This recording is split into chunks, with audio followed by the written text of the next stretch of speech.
Off with his disguise, that coat of forest-colored cloth, the hat with the feather tucked into the ribbon. His matted hair streams down his white shirt, and she can see the lice moving in it.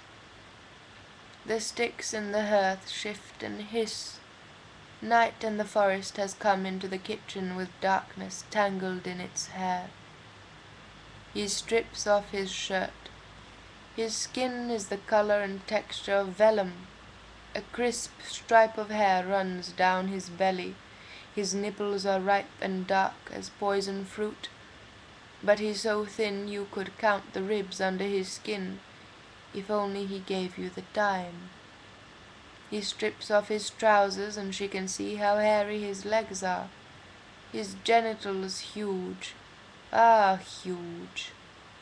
The last thing the old lady saw in all this world was a young man, eyes like cinders, naked as a stone, approaching her bed. The wolf is carnivore incarnate. When he had finished with her, he licked his chops and quickly dressed himself again, until he was just as he had been when he came through her door.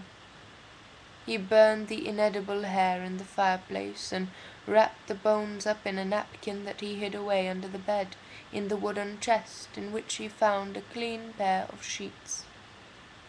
These he carefully put on the bed instead of the telltale stained ones he stowed away in the laundry basket. He plumped up the pillows and shook out the patchwork quilt. He picked up the Bible from the floor, closed it and laid it on the table. All was as it had been before, except that grandmother was gone. The sticks twitched in the grate, the clock ticked, and the young man sat patiently, deceitfully beside the bed in Granny's nightcap. Rat-a-tap-tap. "Who's there?" he quavers in Granny's antique falsetto. "Only your granddaughter." So she came in, bringing with her a flurry of snow that melted in tears on the tiles, and perhaps she was a little disappointed to see only her grandmother sitting beside the fire. But then he flung off the blanket and sprang to the door, pressing his back against it so that she could not get out again. The girl looked round the room and saw there was not even the indentation of a head on the smooth cheek of the pillow, and how for the first time she'd seen it so, the Bible lay closed on the table.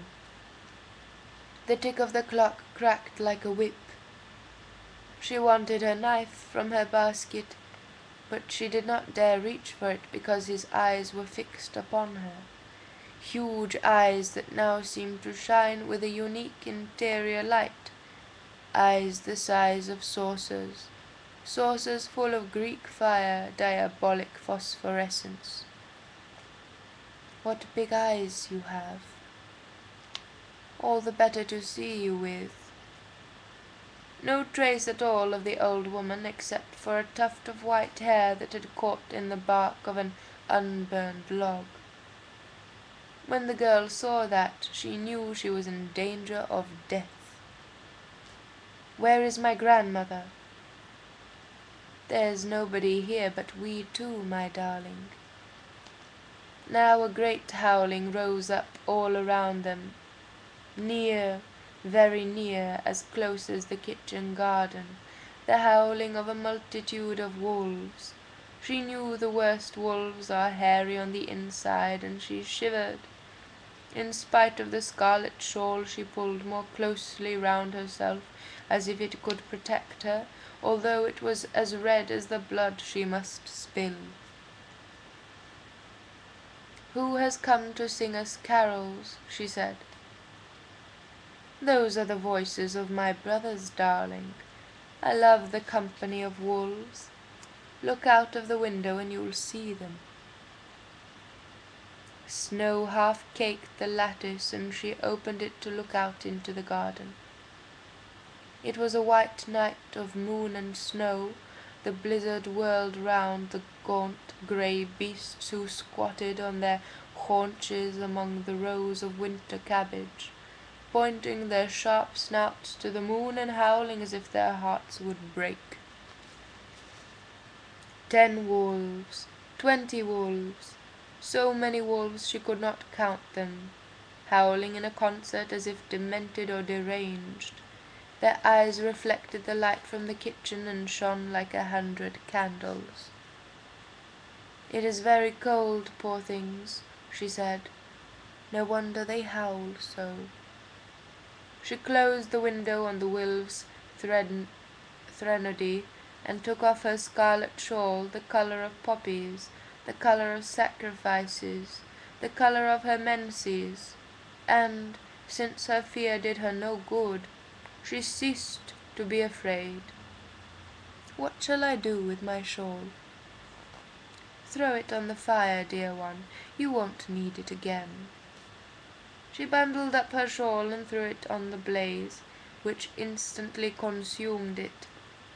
Then she drew her blouse over her head.